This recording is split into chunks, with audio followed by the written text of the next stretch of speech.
Welcome to YC Live. An artist lanes. Yeah, He's not just behind the bafowethu, walls. He's part of the grand. culture. YC Live, we are back again. Namhlanje sikhuluma ngento ama-recording deal bafethu nenihlezi nisifisela yona. Like hlezi nibuza ukuthi kanti niphumelela nini, awukanti ublow up nini, kanti wena ufika nini kwi-industry. Which abantu abaningi mebesho kanjalo abasuke be-refer ekutheni usayinwa nini, ungena nini kanti under a big label, yabo. Yeah. Ngicabanga ukuthi kodwa kwi-experience esesibe nayo as ama-fans, as ama-artists, as ama-upcoming artists, as ama-mainstream ama-former mainstream artists, ngicabanga ukuthi angisaboni ukuthi igoli yama-artist isalapho. Kodwa angazi ukuthi wena ngicabangani.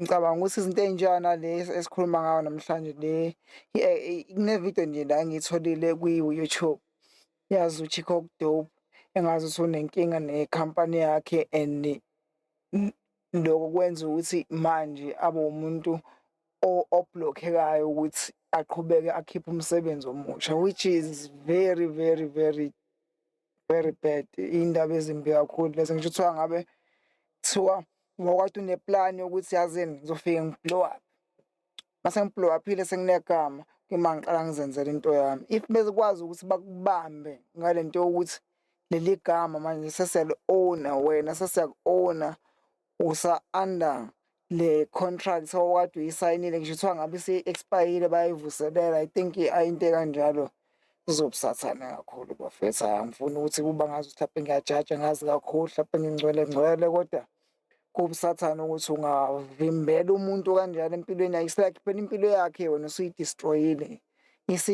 usuzakakhothami forever. La izinto ey'kanje mina ngingasho ukuthi ekubeni ne-knowledge ngazo early, esikhathini esi-early, kungenze ngibe umuntu ongathi ngihalela mhlawumbe ukusayinwa kanje yabo. So abantu bebeke babe nama-questions ukuthi wena why ungasayinwa yabo. Uma uyi-artist usheshe u-research ezinye izinto abantu ama-fans bazazi late, yabo. Njengokuthi nje manje nasi iskibha, yabo le skibha lesi sesangoma kunenye i-series yalo mfowethu ekuthiwa uYoung ayishaya laphana ku-Facebook and YouTube. Episode 2 awuzophuma nje soon. So lesi skibha uyakwazi ukuthi sithole iskibha esenziwe u-Hitman, yabo, as whole. So uyasithola ngo-270. I-link ngizozama ukuthi ngiyifake la kwi-description ukuthi ukwazi ukuyi-ordela sakho. Nekusazohleka uyakwazi ukuthi uyithole. Other than that, izinto ey'kanjalo ukuthi sikwazi ukuzenzela izinto ezama-brand nawo kusachaza kona ukuthi ne-understanding ukuthi uma usayinilwe yini, uma usayiniwe under i-label, yiziphi lezi zinto osuke uzenzelwa ezenza ukuthi ube i-brand enkulu. Ekugcineni kuthiwa uhola kancane ngoba naku bekade si-investa kulezi zinto. Ekugcineni as an artist uyadinga ukuba ne-merchandise, uyadinga ukuthi abantu abakusapothayo mebebuza hawu le skibha lesi ngingasithola kanjani, bazi ukuthi bangasithola kanjani, yabo, ukuze kube ukuthi bayakusapotha ngale ndlela ofisa ngayo, yabo. Akubona ukuthi bagcina ngokusho ukuthi unswempu, yabo. Ezinye izinto abakwaziyo ukuthi bayithole zama-hard copy, that's where ibhizinisi yokuba popular iqala khona, yabo. So asilaye le video si-react-e kuyona. Ngicabanga ukuthi mhlawumbe nawe khona uzokufunda ekutheni ama-artist siyafisa ukuthi ama-artist aphumelele ngokuthi asayine abe ku-mainstream iswezwe all over. But sometimes uyadinga ukuthi nawe as a fan ube educated ukuthi kuthathani ukuthi umuntu abe all over. Le mali esuke ifakiwe ibuya kanjani, yini eyenza ukuthi ekugcineni laba esibaziyo abake baphumelela bagcine sebekhala ekugcineni. Engabe basuke sebesesikweletini? Angabe iqiniso lento ehlezi isizwe ukuthi ukuba famous kuyisikweletu, usuke uphila under isikweletu. Izinto ey'ningi osuke ubrandwe ngazo usuke ungakayi-afford yet, mase ungaphakathi kuyima wenza le mali ezokhava zonke lezi iy'ndleko ezikwenziwa umuntu odayisayo, o-attractive phambi kwabantu. Mhlawumbe umuzi, imoto, iy'ngubo oy'gqokayo, ama-music video owashuthayo, zonke lezi zinto lezi usuke uqala ukuzenzelwa before wena ube worth ukuthi lento yenzayo yenza le mali engakhokhela lezi zinto. So shuthi usuke wena usungaphambili usungaphambili then into iphakethe lakhe likwazi ukuthi li-afford. So kuchaza ukuthi kuney'kweletu ey'khona ngenxa yokuthi wena usuze wayi-artist elibig kangaka. Asize la ukuze uzochika ukuthi kwenzakalani.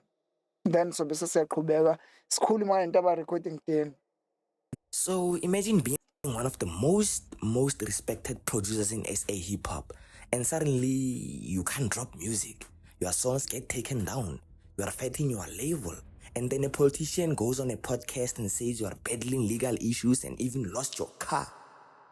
Yep, that's where we are right now. This is the situation surrounding Zoocci Coke Dope. And if you've been seeing #FreeZoocci online, even me, I did it. Now you know it's not just a fan drama. It's something real. Something real is happening behind the scenes. Let's talk.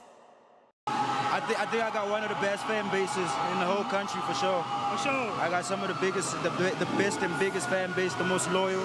Yeah, most nami uZoocci Coke Dope ngingasho ukuthi umusic wakhe wayiletha kumina kodwa ngawuthanda kakhulu. So kuyajabulisa ukubona abantu abakwazile ukuthi babuilde i-audience yabo okusabasiza ukuthi even after ama-storms okuba under ama-big labels or under ama-investment kodwa baqhubeke bakwazi ukuthi i-fan base ibe kanye nabo ekutheni siya-understand ukuthi sikhiphani, silindile, we are anticipating, dila nezinto ekumele udile nazo, we are waiting for you and we got your back uma ukuthi udinga i-support ngayo yonke indlela because kuthatha uma uyi-artist akulula ukuthi wenze abantu ukuthi bakholele kuwena ngaleyo ndlela because there's a lot of ama-artists but uma ukwazi ukuthi ube nabantu abawina by inhliziyo bakwazi ukuthi babe behind wena bakusupport into bayibone iphupho lakho bafuna ukuba yiphathi yalo, that's why usuwinile as an artist. Lo akuthatha ukuthi futhi uzube signed kodwa uma ukuthi ube signed wakwazi ukuthi ukwenza lo no-Aries wayenza into kanjalo. I think kubantu ababese ambitious wakwazi sabe umuntu wokuqala oqopha lo mlando lo. fan base in the country. I love all of them. For sure. How did you cultivate that to make sure that your core rocks with you regardless? I guess I was real and people could relate, and those that could relate are still around today. I was real, man. I told my story and people related. I like that, bro. Wait, before we even get into the mess, let's establish something. Zoocci isn't random, no. He's one of the most respected producers in modern SA hip-hop, bro. Worked with heavy names, built a signature sound, bridged producer and artist lanes. He's not just behind the walls, he's part of the culture.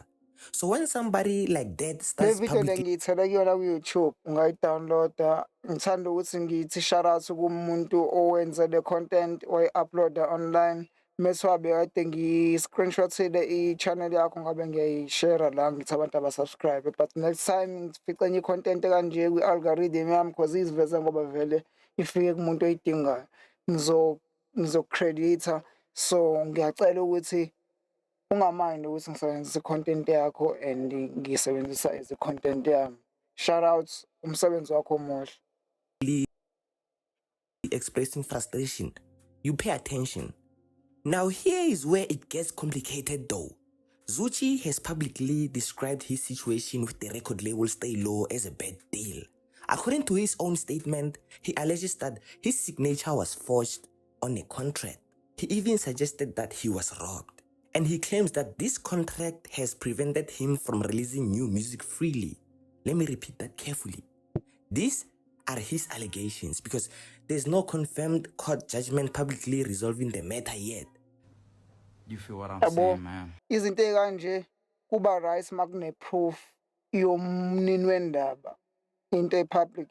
Lokho kuchaza ukuthi as ama-artists ziningi izinto esizaziyo as abantu mhlawumbe abasebenza behind the scenes, as abantu mhlawumbe kade babakhona kwi-industry kuthiwa ngabe mhlawumbe asifikanga kwi-level ungathi wena wazini ngoba uphumelelanga like as umuntu osuke close ekwazi ukuthi ashare ama-room nabantu ezenzeka kubona lezo zinto, kuluningi ulwazi osukunalo kodwa usukungeke uzokwazi ukuthi ukhulume into ongeke uze ukwazi ukuyimela ukuthi kona uzokhuluma ngaleyo nto wena ungena kanjani lapho yabo. Kodwa mase kunento e-public njengokuthi umuntu uyavoice out ukuthi kubantu bakhe usezamile ukulwa enough, manje usedinga ukuthi bambekezelele ngoba nayo into eyenzakalayo, nayo into eyenzakalayo. Kuba easy lapho ukwenza ama-example ukuthi izinto ekanje izinto ey'khona ezenzakalayo yabo, and siyabonga kubantu abathi bemedlula kuzona bangazama ukuyiqinisa, bagcina bengasheri i-message kwabanye abantu ukuthi if uthi useza ngapha ekutheni uzosayinwa or uzoba under i-label, nayo into eyenzakalayo, ube mehlo man. So ezinye izinto esiyifundayo into nekanje. Siqhubeke nevideo. But yeah, we got some shit, man. We got some shit, you know, the day I'm allowed to drop music, if ever, then you'll get it. But if I don't ever drop, then you know what happened. So, and this is for everybody who takes all my commentary. I know people take commentary out of context, but you feel what I'm saying? I like take commentary out of context, and you know, that's why I ain't even on Twitter no more, because it's a depressing place, you know. People out there. Yeah, bomoya artist sometimes kuba nzima ukuthi udile nabantu abayilandelayo into yakho ngoba abayazi experience yalowo muzwa yabo. So kulula for abantu ukuthi bakhulume noma yini bejesi bayaduduza, not even knowing ukuthi wena uzizwa kanjani ngaleyo mbono yabo enokuba ignorant yabo, because wena udlula kuyona leyo nto leyo ngaleso sikhathi yabo. And egcineni leyo nto leyo ibheke kuwena, ngisho kuthiwa ngawo omunye umuntu uveze ukuthi akuzwele kangakanani yabo. So ezinye izinto ngiyarelate kuzona yabo, in a way yokuthi umuntu memngibuza ukuthi mina why ngaze ngisayini, ngike ngiveze ukuthi owami umqondo vele unawo uyini ukuthi nazi izinto ezenzakalayo. That's why even abantu esikhule sibukela kubona, even ama-artist njengabo Vusiximba kanje, ukuzibuza ukuthi lwababo ne-music o-unique kanje, wayengayona imiliyoni ngalesa sikhathi, because uVusiximba was very different and wayengekho comparable kodwa kwi-industry wekhona, and wayebukeka njengomuntu owayephusha ngale level ye-independence ngalesa sikhathi sama-cassettes. So izinto even abamfundisa uNtshebe, izinto ey'kanjalo, i-content eyenziwa manje uyakwazi ukuthi uma u-tracker back ubuka abantu ababeyenza on the highest level kudala. Abanye abantu abangama-2000 babengakazalwa ngaleso sikhathi, kodwa manje leyo content leyo isikwazi ukuthi ibe monetized, ibe ingadingi nanokuthi ize ibe under ikhampani esayine lelo artist. I-artist selikwazi ukuthi lizenzele imali ngento yalo yabo. So yeah, abanye abantu bayadinga ukuthi bawalandele ama-artist, bazame ukuthi babone ukuthi yonke into abayenzayo isuke lapho. Even iculo, uma ulalela ama-lyrics umuntu uyakwazi ukubona ukuthi there is a pain here yabo. But if awukwazi ukurelate, then ingoma uyithatha ngokwama-melodies, awukwazi nanokuzwa ukuthi le talent leli li-expressa ini. So asiqhubeke nale video leya nomtshito lo, la usendaweni eyi-studio kanje, so ushaya i-video eyi-selfie eyi-live yabo. That's why ibukeka idark kanje.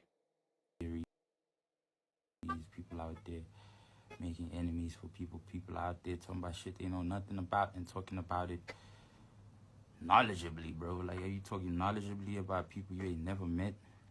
Yeah, yabona nami le video ngibe nesikhathi ngiyazile, kodwa kungithathe ukuthi kuze kwenzeke umuntu onjengo-musicaholic ukuthi kube nama-rumors ukuthi usephumile eNkabi Records, and bukeka abantu be-excited ngokuthi ngazi sibevalelekile vele umtshito laphana, ngazi i-pace yakhe yokuphusha besiyehlile ever since kwathiwa officially usesayine eNkabi Records yabo. Kodwa ngalesikhathi esaphusha as musicaholic ofiswayo na office ukungena kwi-industry, bebuye ngathi bephusha i-work ethic yakhe ibiphezulu kakhulu yabo. Even nami ngibe nalowo muzwa wokuthi okay mhlawumbe soke sibone manje futhi hungry for something new now esengekho kule comfort zone yokuthi okay we here now, we about to blow up ingoma engomeni ekhona because uMusicaholic ngiyamazi umuntu productive kakhulu. Mhlawumbe ngosuku angazenza ingoma ezo-4 or 5 ideas engoma yabo. So kuyena mhlawumbe bese kukhona lo ukuthi oh manje this is it, kodwa manje mase kungasenzeki nabantu abamsupportayo thina esimsupportayo simazi kusukela kudala bese sibuye ngathi hey kwangazi ukuthi kuthenga i-star safika la kule team sihlala lapha ebhentshini-ke manje sangasadlala kwaqhubeka kwashayina lezi taya kade zivele zikhona ethimini. Engeke size sithi mhlawumbe sigxeka abani, sigxeka uBig Zulu, sigxeka inkampani Inkabi Records, no, ngeke size sisho into kanjalo. Singazibuza nje kodwa ukuthi yini ehlisa ipace manje, engabe beku-right esazimele esafisa ukuthi athole more from i-efforts yakhe nokuba creative kwakhe.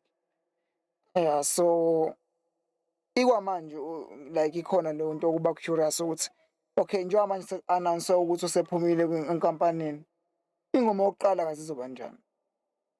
Yeah, eveza ukuthi mhlawumbe bengibanjezelwa ama-expectations ukuthi ngibheke ukuthi kuzoba kanje ngoba naku manje angisazenzela ukuthi nokuthi nokuthi yabo.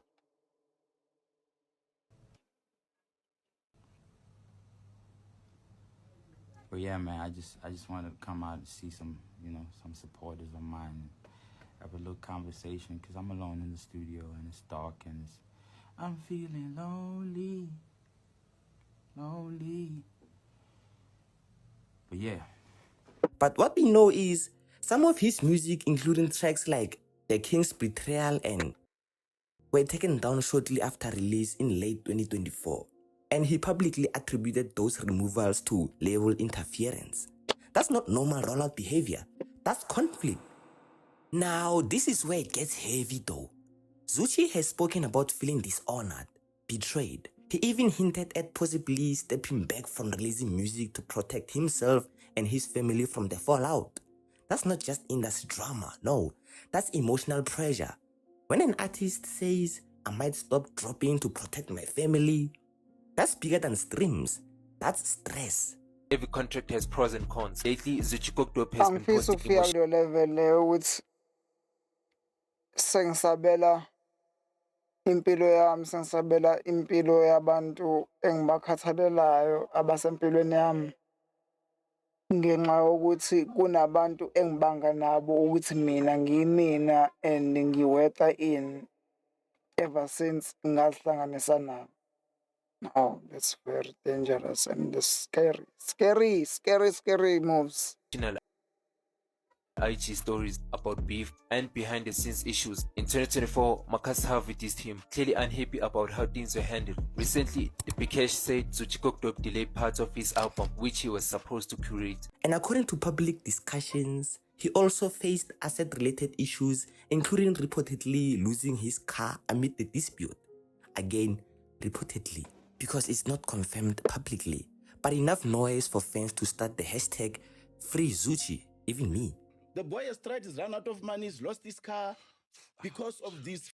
That's fucked up, man. So, but I've taken his battle upon my shoulders. He will get out of that label. And when hip-hop fans really like that, that means they believe something unfair is happening. Then it got even more interesting, because Kenny Kunene went on Podcast and Chill with Mac G and Saul and publicly spoke about Zoocci's situation. Now, when a politician enters a music contract dispute, that's when you know this isn't just industry gossip, no. Kunene reportedly offered support to Zoocci amid the ongoing legal battle. That changes perception, because now this isn't just artist versus label, it's artist versus system. And the system is powerful, bro. Too powerful. A lot of young people have come to me, including Zoocci. Zoocci future is being destroyed by some white family. by the by the son of the legendary Stain. They own Stain City. Stain City. Yeah. They own Hallmark as well. Yes, his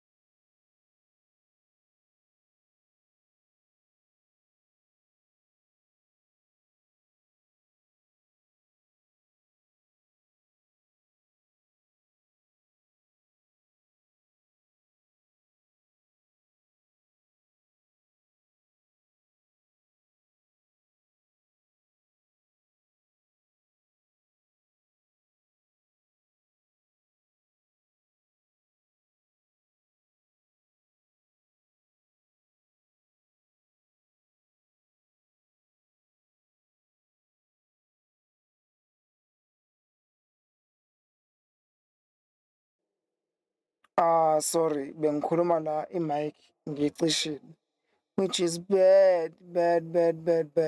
Lana bengithi ngifuna ukudlala enye ividiyo. Ngifuna ukudlala enye ividiyo. Lena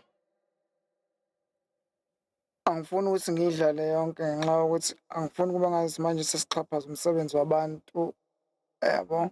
Kodwa ukuthi la mavidiyo ngiwabone elandelana emabili iwona okungiconvince-ile ukuthi kushuthi le story esikhona, yabo. Ngizobe ngingasuseli nje into emoyeni ngoba naku ngiyibonile engazuthi mhlampe i-controversial, no. Ukubona amavidiyo awu-2 and ngibona kunama-clip athathwe from i-podcast enkulu e-South Africa, e-Afrika iyonkana. Futhi kukhuluma umuntu oyi-part of ezepolitiki la e-South Africa. Lo ngikuthatha serious, ngabona ukuthi okay, into ekanje izinto eyi-grand, siyadinga ukuthi ube namehlo akanje abuka ukuthi abantu aba-talented e-South Africa kwenzakalani ngabo, yabo. Bangaxhaphazeki kube ukuthi nje into yengane, yabo. So siyayibonga into ekanjalo.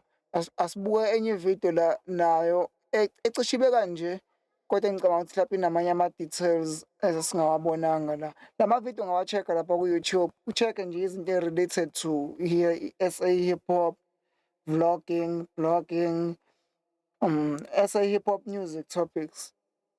Yeah, ungathi nje #YC Live uma ufuna ukubona amanye amavidiyo akule channel akanje. Asi-check-e enye ividiyo la ekhuluma ngayo uZuchicok Dope nale nkinga le abhekene nayo.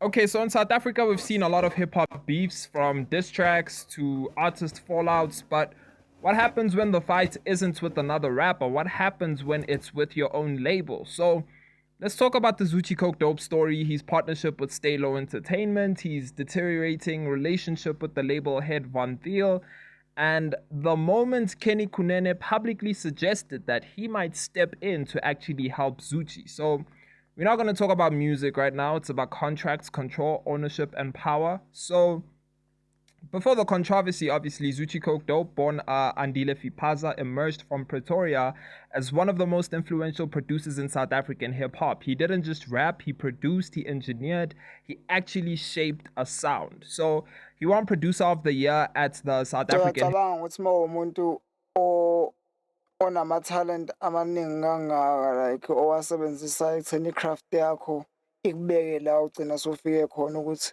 ufanelwe ukufila sengazi ukuthi i-percentage elikhulu lento yenzayo libhilonga kuwena, because uphinde uyiperforme lento, uphinde ujuluke,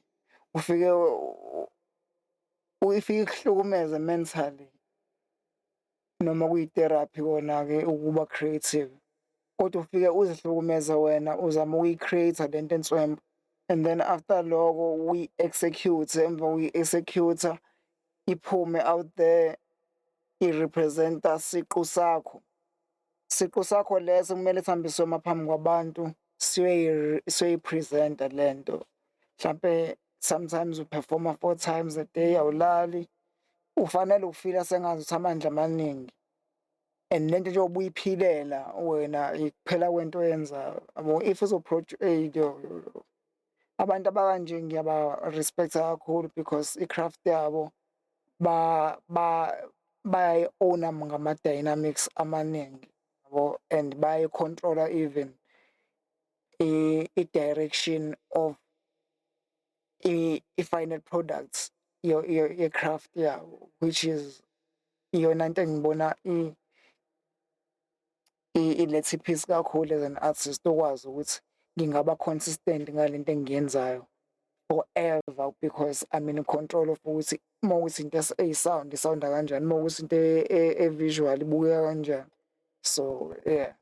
Hip Hop Awards, and his projects like Anxiety and Anxiety Plus positioned him as not just an artist but a visionary. So he later founded Piff Audio, positioning himself as both creator and executive.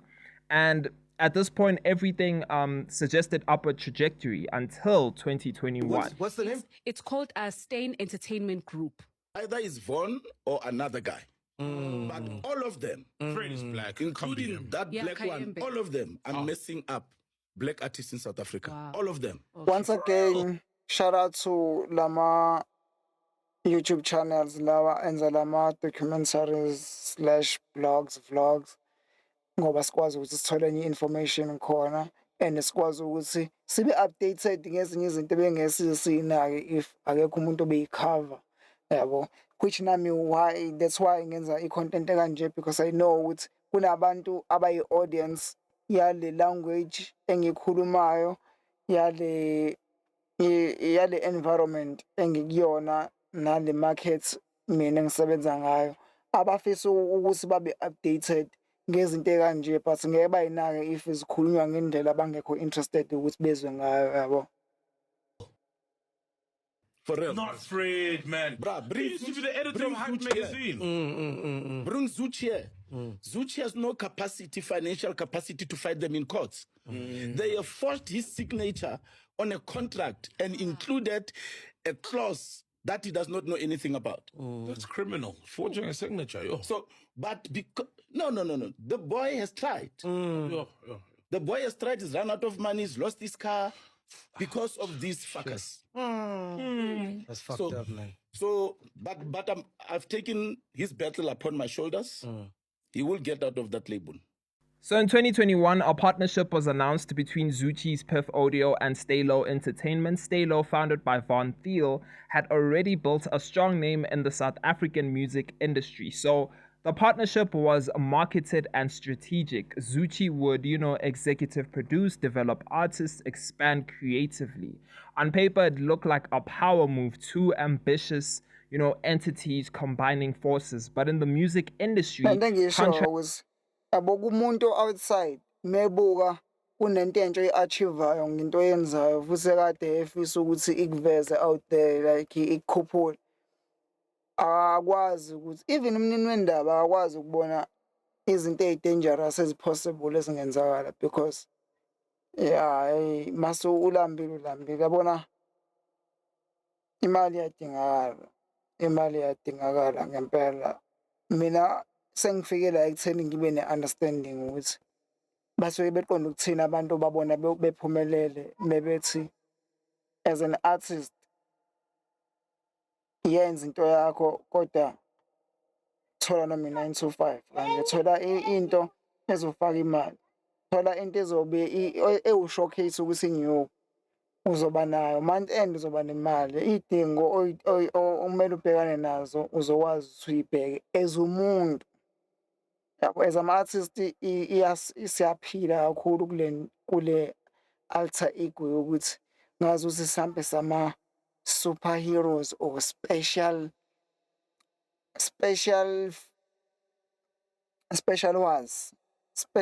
species nje akhona la emhlabeni as abantu, ngazi khona lento especial ngathi ngokuthi sikwazi ukuthi senze into ezothandwa abantu. Kanti at the end of the day, music is just i-service efana namanye ama-services abhalansisa impilo yabo. Uma ungabuka nje ukuthi okay, as much as umuntu edinga ukuthi lalele ne-music nekhona lento oyilaphayo in a way ngokuhamba kwesikhathi nokushintsha kwama-moods nama-situations angafani nje ukuthi ukephathini noma mhlampe used uwedwa ekamereni ufake ama-headset so yeah. Matter more than vibes, and this was where things began to shift, right? Fans started noticing something. Zoocci wasn't too ambitious, entities combining forces, but in the music industry, contracts matter more than vibes, and this was where things began to shift, right? Fans started noticing something. Zoocci wasn't releasing music at the same pace. There were, cryptic tweets, Exactly. subtle Cabanga frustration. kade sandakwenza example ukuthi same thing ku-musicaholic njengabantu esimaziyo nabantu abama-fans akhe abanye ngicabanga ukuthi bese bebona ukuthi no akusafani. Hints of tension. Then came the music. In Current State of Mind 5, Zoocci appeared to address contractual disputes directly, through his lyrics. He suggested confusion over agreements, disputes about rights, feeling restricted, and now, important distinction, there has been no public court ruling, proving wrongdoing by state law, but Zoocci's frustration was Mina nje clear. ngathi ngibonga noma ngabe yini le engenza ama-instincts ami abe high ngaleyo ndlela yokuthi ezinye izinto noma ngabe ngisafisa ukuthi ngibe yiphathi yazo kodwa ubungozi bazo ngisheshe ngibone early ngizama ukuthi ngidile nendlela engenza ukuthi ngibe safe from lobo bungozi kuse-early noma ngabe kuthiwa kunento engingayizuza lapho ngithi ngiya kuyona kodwa lokho ubungozi ngikubone from izinto ezenzeke before mina angifunanga ukuthi mhlawumbe ngibe nenkani ngithi mina mhlawumbe ngingcono ngingenza kangcono abanye abantu bayezehluleki ngifunda amaphutheni abo ngoba nasentweni ezinhle abasuke bezenza ngiba inspired njengamanje nje ngiyafunda. In the music industry, when an artist says they trapped in a deal, it usually means one thing, control for masters and publishing and that kind of thing, right? So here's how record contracts typically work. If a label owns the masters, controls distribution, holds publishing rights, or has exclusivity clauses, right? An artist cannot legally release music independently during the contract term, even if they are unhappy or management relationships, have changed or trust breaks down. If the contract is still active, the artist is bound, right? That doesn't automatically mean exploitation. It means the deal is binding, right? In interviews and discussions surrounding this situation, it has been suggested that while management structures changed, contractual obligations may still exist. So, which could explain why Zoocci has appeared creatively restricted. A lot of young people have come to me, including Zoocci. Future is being destroyed by some white family, by the son of the legendary Stain. They own Stain City. Stain City. Yeah, they own Hallmark as well. Lo baba lona ngazi ukuthi naye vele uyi-musician naye uma umsesha ngoba emva kokuthi ngiklikhe le video kade ngiyibuka for the first time ngabona kusuggestwe omunye music nje obhalwe official music videos kunoKenny Kunene and igama lakhe ngikhule vele ngilizwa, so I think it's one of those people abanjengabo Donald Trump kanje nabo bani mhlawumbe nabo Jacob Zuma kanje nabo bani nabo Malema nabo bani abanye abantu ongathola ukuthi sebeyiphilile impilo and impilo bayayiphila kodwa kwezepolitiki futhi uyabathola. So yeah, kusenza lokho sibe safe emphakathini mase when it comes to izinto ekanje. Father left him with a fortune, and he has employed some boy, some white boy, I can't remember his name, that evil boy, and they have built a studio somewhere, and they are using their power to destroy black talent in hip-hop. You lie. It's not only Zoocci, they've given him a contract, and they have destroyed him. But I'm fighting for him. I'm fighting for him now. He wants to get out of the contract. He can't produce any song. He can't work with anyone. They take people to court. Whoa. I just forgot. If we take a break, I'll call and get the name of the recording label, but it's owned by the son of Holstein, the late. Yes, the late Yeah, just Steyn. Google it there first, dude. They own Steyn City.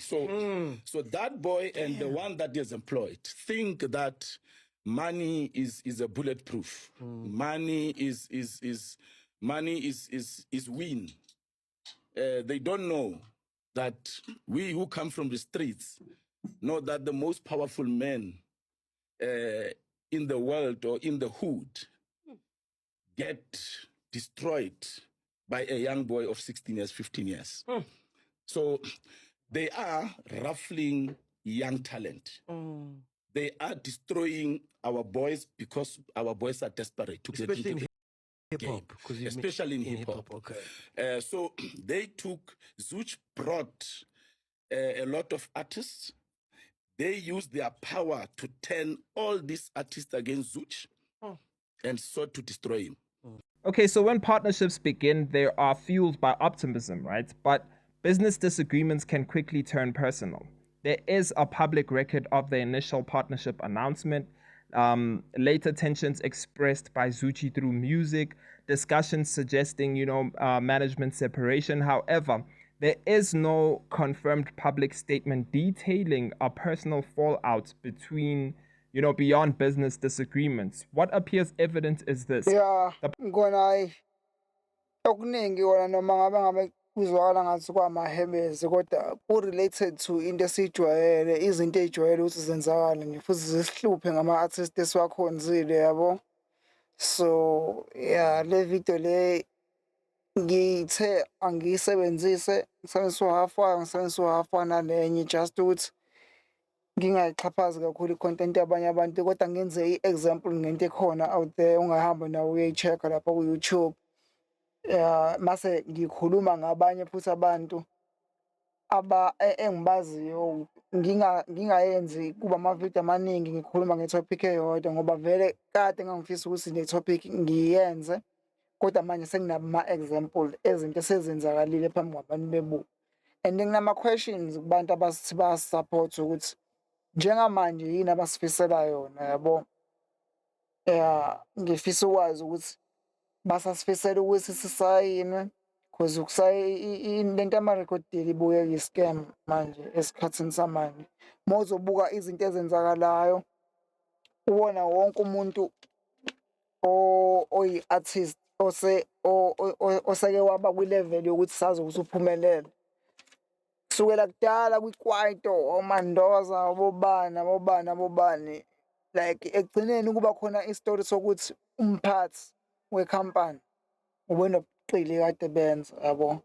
So in a way ngazi ukuthi umuntu nje usuke edlalela ilotho nje yabo, uyidlalela ilotho. Ngithemba ethanda ukuthi kona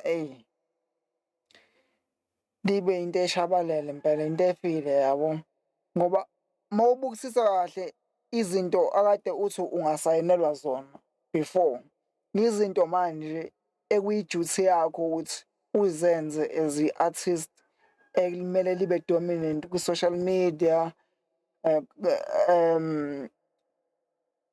kwi-media nje yabo. Izinto ade kumele uzenzele before, izinto manje sekuyi-responsibility yakhe as an artist elifuna ukuhlezi li-relevant, elifuna ukuhlezi lila khona imali likhokheleke, ngoba uma uzodiphendela kwi-dimension A1 yokuthi uyi-artist esikhathini samanje akusebenzi. So uma ukuthi ubalekela ukuxoshwa, ubalekela ukuthi i-percentage lakho libe fair, lingabi unfair, ubalekela ukuthi imali yakho ingadliwa abantu ongababoni usibenzani when it comes to your brand, then esikhathini samanje kufana nokuthi i-social media kahle iyona record deal.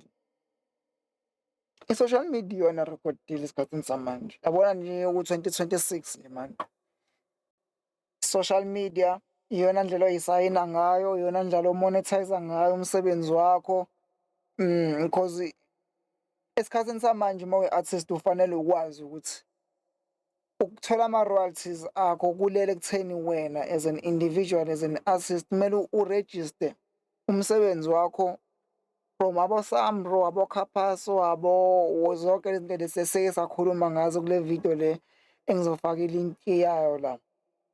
Sesike sakhuluma ngezinto ey'kanjalo and sisazokhuluma ngazo one by one ukuthi ama-steps kwenziwa kanjani, ngoba esikhathini samanje ngathi sekuyakhokhwa manje. Mina ngiyenze back then kade kusa-free ukuthi uregister as a member ye-organization or as umuntu oyi-creative ozoba nomsebenzi awurejistayo. Esikhathini samanje ngicabanga ko-Samro sekune-fee oyikhokhayo for the first time or i-annual, I'm not sure, but mina engikwaziyo yikona engizokwazi ukuthi ngikuphe kona as ulwazi lokuthi ngenza kanjani ukuze ngirejiste umculo wami before ngize ngiwuyise in public, yabo. So ukuzisayina konke lokho ngoba usune-understanding yokuthi yonke lento umsebenzi oyenzayo ukuze uyise ebantwini iphinde ubuye i-profit yokuthi u-investile kuyona. Yiziphi iy'ndlela amakhampani abenza ngayo kuma-artist before. So manje njengoba kungesasona isidingo kakhulu ukuthi abantu basayinwe babe under ama-label, banikwe lelo phesenti leli elingekho, kodwa bona bebe bezibona beyiphila lento daily. Because ethimini kuba khona umuntu mhlawumpe owenza i-graphic, kube khona umuntu oshuta amavidiyo, kube khona umuntu one-studio. So labantu uma ubawajaja ngokuthi benze into nga-one and wena ubuka ukuthi yonke lento le kubizwa igama lakho, uyangi-cannibal nje, uyangi-cannibal, yabo. Kungakuthatha ukuthi lezi zinto uzenze njengesikhathi samanje. Yabona njengoba mina manje ngenza i-podcasting, ngenza i-filming, ngenza i-recording, ngenza ama-beats, ama-instrumentals, ngiyazenzela i-marketing, ngenza i-merchandise. Get this. Ngizoyifaka ilinki la ngaphansi yokuthi Sangoma, i-series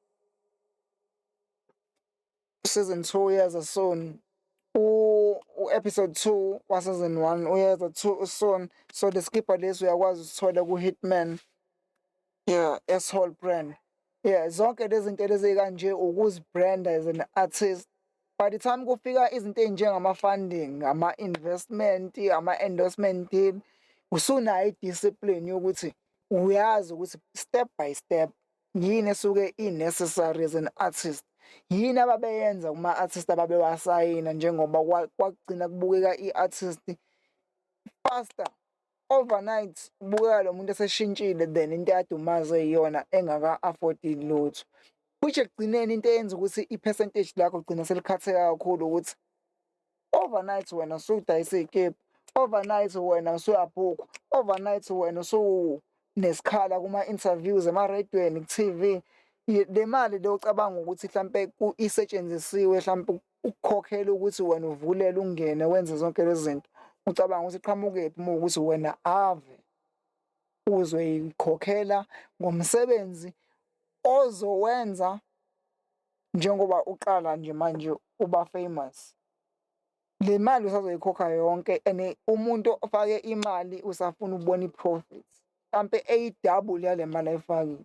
So ucabanga uma ukuthi ngonyaka ukubranda wena kuthathe R1 million, uhambe uya kuma-shows uperforma, udlula emagaraji uthenga lapha amanzi, uthenga uphaya, le mali oyinikiwe as i-advance yokuthi wena uyasayinwa. Mucabanga yonke le mali ibilahlwa nje kuwena binga-invest. Wena nje mhlampe ake sithathe njengento eyibhizinisi esimple, usafunda nje. Mhlampe uma ukuthi wawukudayisa uswidi eklasini, wawukuthi uma uthenga uswidi mhlampe uthenge ngo-R10 mhlampe iphakethe laswidi, wawufuna ukuthi uma usuqedile ukudayisa kubuye u-R10? No. So no. Obviously no. Professional relationship deteriorated, obviously, and when business partnerships collapse in music, it's really quiet, right? So Then came a moment that caught the Kuba public's buhlungu. attention, right? On an Kuba episode of buhlungu Podcast ngibona ukuhlukana kwabantu akade benza umsebenzi ndawonye. Kuba khona lobo buhlungu bokuthi ngizokwazi yini ukuyigqiba lento esengaziwa ngayo ukuthi iwona best wami.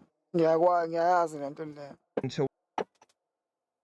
with Mac G, Kenny Kunene weighed in on the situation. Right? During the discussion, he spoke critically about how certain industry structures operate and suggested that black artists are often, put into deals that disadvantage them. He expressed willingness in principle to assist artists ngabe caught in esikhathini samanje i-apartheid isakhona yini ngaleyo ndlela leyo ukuthi kumele ku-highlight ukuthi black artists ngoba ezinye izinto eziwu-music njenge-hip hop ezifaka u-music njenge-hip hop eziyi-culture njenge-hip hop ngicabanga ukuthi ziphefumulwa yibona abantu abamnyama so ukuthi ngaba khona abantu abafikayo kwi-culture abantu abamnyama bekwazi ukuthi bahlukumeze abantu abamnyama lento leyo ithanda ukuthi confuse ukuthi ivumeleka kanjani ukuthi yenzakale if isikhathi sesihambe ngale ndlela ukuthi hip hop isi-celebrate for 50 something years. Ngicabanga ukuthi kwi-hip hop kunabantu abafundile kusukela kulokuya abakhona, kunabantu asebebonile ababa na-experience, kunabantu abazala abantu abakwi-hip hop manje ababakhulise nge-hip hop. So mina ngingasho personally ngithi hip hop ingikhulisile kakhulu and namanje njengoba ngihleli la ngenza lento engiyenzayo ingivikela from izinto ey'ningi and izongivulela amathuba amaningi ezinto ey'ningi yabo nomqondo wami uwuchanela endaweni ey'ningi ezi-right. So kuyangiconfuse ngempela ukuthi how come these restrictive agreements. So now here's what must be made clear, right? So I don't put myself in trouble. There is no documented legal process currently showing that Kenny Kunene has formally intervened in, Zootji's contract. But what exists is his commentary, right? Opinion, public decision, and, that's the perception that matters right now. And when, a politically connected business... umuntu omkhulu umuntu oseyikhundleni ubonile ukuthi irazo laphana ifake amawasha amawu-2 laphana kuthiwa silver la kuthiwa gold bayadlala wena akudlalwa nengane lapha. So abantu abakanjeyana bebekwazi ukuthi bafune ukuprotecta i-culture yabantu abamnyama eSouth Africa because nabo babazali yabo ikakhulukazi. Ngiyacabanga ukuthi izinto ekanjalo zisinika umcabango ukuthi i-future ye-entertainment eSouth Africa izohamba ibe sezandleni ezi-right noma ngabe kuthiwa njengamanje ubani osa-in control uba osa-in power yabo. This man says he's willing to step in. That shifts the narrative. I mean, we remember what Julius Malema did for Fifi Cooper, and it frames Zootji not just as an artist in disputes, but as someone potentially backed by powerful allies. You know what I'm saying? So in the podcast discussion, Kenny Kunene referenced, broader patterns in the industry, implying that some companies benefit disproportionately from black creative talent, right? So this was his perspective. Right? There has amakhampani lawo ngoba manje sesiyazi ngempela ukuthi sex uku-understand ukuthi uyazi ukuthi lento yamakhampani i-scam and esikhathini samanje i-record deal so i-social media yakho. The only thing oyidingayo i-funding. Ama-investment azoqhamuka nokuthi ama-investment nama-endorsement deals azoqhamuka nokuthi you are a disciplined and a consistent artist esingakwazi simasebenzisana nalo sibe ne-show ukuthi ngesonto lo muntu uzohlezi ekhipha something and at the same time into e-right ukuthi usuyakwazi ukuthi yonke lento oyenzayo as saku-advertise noma ngabe yini yabani i-content yakho ungayimonetize yabo. So lokho kuyi-advantage yakho ukuthi une-platform yakho, you monetize your own ideas at the same time uzivulela amanye amathuba ukuthi ube yipart yamanye ama-deals ozowa-controla ngokuthi wena ubone ukuthi i-value yakho ikuphi ikanjani. and lento oyenzayo uyi-driver uyisa ngakuphi without ukufila sengazi ukuthi kuyaphoqa ukuthi wenze izinto ngokwekhampani o-under yabo. Ividiyo elandelayo le ngizokwenzela sure ukuthi ividiyo engena direct kulento yama-royalties ukuze mhlampe umbuleleke ukuthi ngiqonda ukuthini uma ngithi awudingi ukuthi udlale i-scam. I-social media yakho iyona i-record deal ku-2026 kuya le. Wena into oyidingayo nje into eyi-funding, uthola ama-investment, udinga lama-endorsement deals ngokuthi ube disciplined, ube consistent, monetize yakho content. Excuse the rhyme. Royalties is the next video. Njengamanje YC Live. I'm out.